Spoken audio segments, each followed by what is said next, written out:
is once again in the spotlight, and not for the right reasons. The tech giant has announced a new round of hundreds of layoffs in its recruiting department. These cuts come as part of ongoing cost-cutting efforts in Silicon Valley.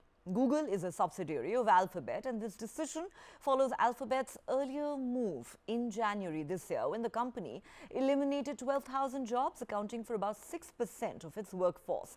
The company continues to grapple with economic uncertainty, especially in its core advertising business.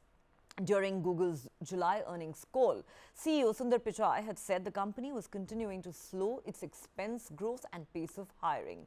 A Google spokesperson has said, "We continue to invest in top engineering and technical talent while also meaningfully slowing the pace of our overall hiring."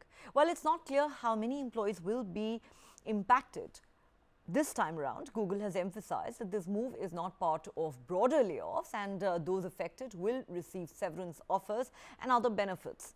Things have drastically changed for this tech major just in the space of 2 years. Alphabet had significantly expanded its workforce in 2021 due to a surging demand during the COVID pandemic. But last year, the company faced challenges as its core digital advertising business slowed down amid economic uncertainty.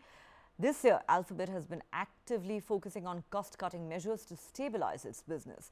Google reported nearly 15% year-on-year profits in July, largely due to the recovery of its search and YouTube ads businesses. As of the end of 2022, Alphabet had over 190,000 employees, but by June this year, the headcount had decreased to less than 182,000. Google's layoffs are not isolated in the tech industry, though.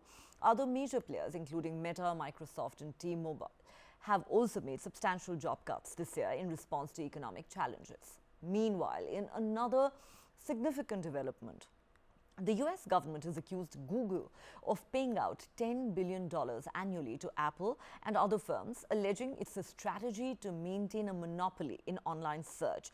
This accusation came on the opening day of a landmark antitrust trial against Google, which many say is the most significant case of its kind in the United States in over 2 decades. Earlier this week, in a crowded federal courthouse in Washington, D.C., the U.S. Justice Department argued that Google uses its wealth and influence to stifle competition and maintain its dominance as the most popular search engine. The lead investigator said, and I quote, "Google's contracts ensure that rivals cannot match the search quality ad monetization, especially on phones." Through this feedback loop, this wheel has been turning for more than 12 years. It always turns to Google's advantage. Now, Google countered the argument by stating that internet users rely on the search engine because of its quality.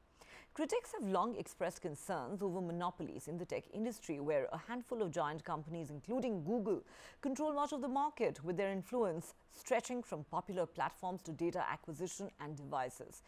Google alone commands about 90% of the search engine market. So what does this really mean? To understand this better, let's go back to Shri.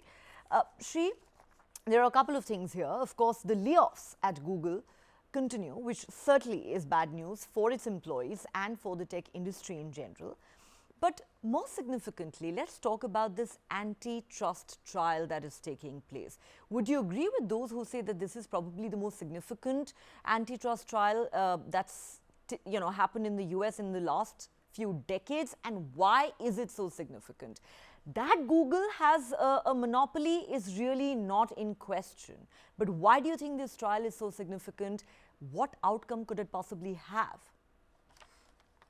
So, Neha, the fact that Google has 90% of the search market is what has triggered the Justice Department to look into its practices. But how significant is this, and whether it'll serve the purpose? I tend to disagree a little bit. Let me explain why.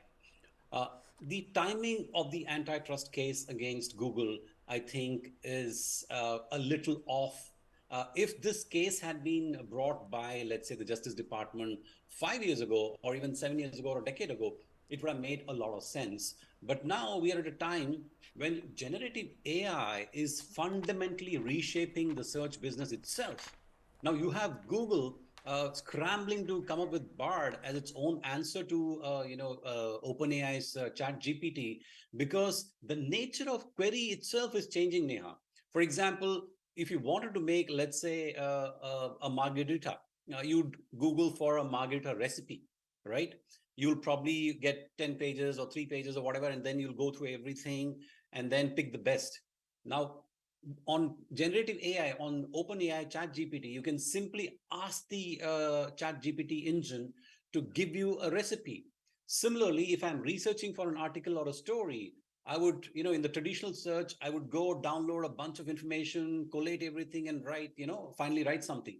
In Chat GPT, I can ask Chat GPT to write me 1,000 word, 500, 200 word, whatever the length of the article is, and it'll write that article in seconds.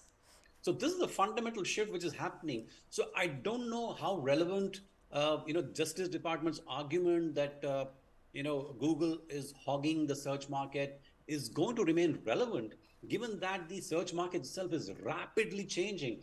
And look at the growth of Chat GPT, the way it is like becoming popular.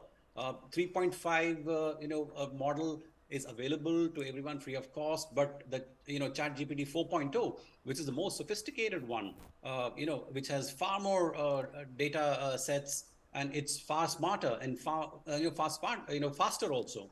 That is going to be revolutionary. So I think Google itself is grappling with the whole debate on how should it respond to Chat GPT. It is, of course, it's got its own DeepMind deep learning project, the AI project, which is going to be where it's spending a lot of money. So that is why I say that this antitrust case which has been brought against Google is perhaps a little too late in the day, Neha. Confession time, Shri. Very quickly, everything you say on this show, does it come from you or Chat GPT? 100% from me.